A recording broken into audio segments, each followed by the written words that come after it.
नारायणघाट बुटोल सडक विस्तार सुरु भएको 7 वर्ष बित्दा पनि दाउन्ने खण्ड विस्तारको काम सम्पन्न हुन सकेको छैन। ट्राफिक जाम, धुलो र अधुरो निर्माणले यात्रुहरूले शास्ति भोगिरहेका छन्। हिउँदमा धुलो धुवा र वर्षाको समयमा हिलाम्ने हुने सडक खण्डमा अहिले यात्रुले ठूलो सवारी जाम खेप्न बाध्य भएका छन्। एक रिपोर्ट। नेपालका अधिकांश राजमार्ग तथा ग्रामीण सडक खण्डहरू वर्षायाममा हिलम्बे र हिउँदमा धुवा धुलोले भरिने गरेका छन्, जसको प्रत्यक्ष प्रभाव आम नागरिक यात्रुमा पर्ने गरेको छ। विगत लामो समयदेखि त्यस्तै समस्या नारायणगढ बुटोल सडक खण्डमा देखिएको छ। सडक विस्तारको सम्झौता भएको 7 वर्ष बित्दा पनि नारायणगढ बुटोल सडक खण्ड विस्तारले पूर्णता पाउन नसक्दा यात्रुहरू मारमा परेका छन्।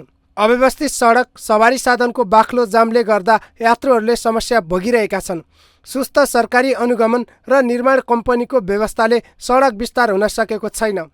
लामो जाम र ठूला मालवाहक सवारी साधन बिग्रिँदा यात्रुहरूले शास्ति खेप्नु परेको छ। नारायणगढ बुटोल सडक खण्डमा सवारी साधन समेत अस्तव्यस्त हुने गरेका छन्।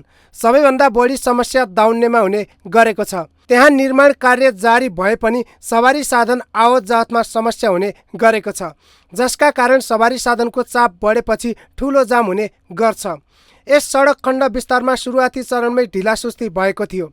कोरोना महामारीका कारण निर्माणमा ढिलाइ भएको सरकारको दाबी छ। अहिले सडक खण्डको विभिन्न ठाउँमा काम तीव्र गतिमा भइरहे पनि यात्रुलाई सहज छैन।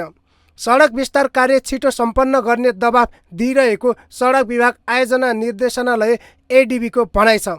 पछिल्लो समयको सडक विस्तार कार्यलाई ढिला भयो भन्न नमिल्ने आयोजना निर्देशनालयले जिकिर गरेको छ।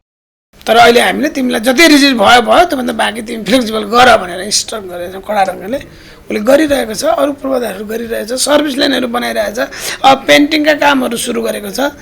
अहिलेको काममा चाहिँ त्यति ढिलो भयो भन्न मिल्दैन।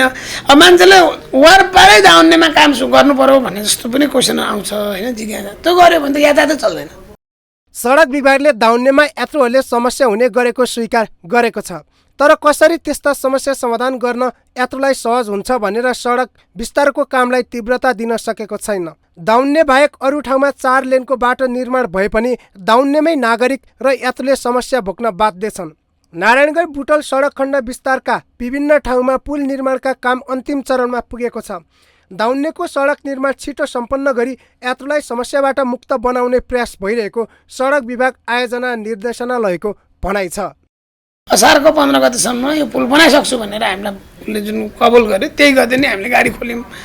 अहिले पनि उसले काम गरिरहेछ। तर दाउन्नेमा काम गर्न अप्ठ्यारो के छ भने एउटा दाउन्नेमा हाई ग्रेड छ, कर्भ छ। त्यहाँ चाहिँ अलिकति पानी हालौँ हिलो हुन्छ र चिप्लेर मोटरसाइकल लड्ने, पानी नहालौँ धुलै धुलो हुने स्थिति छ। एडिबीले निर्माण कम्पनीलाई जति ताकेता गरे पनि सडक विस्तारमा ढिलासुस्ती मौलाउँदै गएको छ। सरकारी संयन्त्रको अनुगमन फितलो हुनु र निर्माण कम्पनीको लापरवाहीले यात्रु मारमा परेका छन्।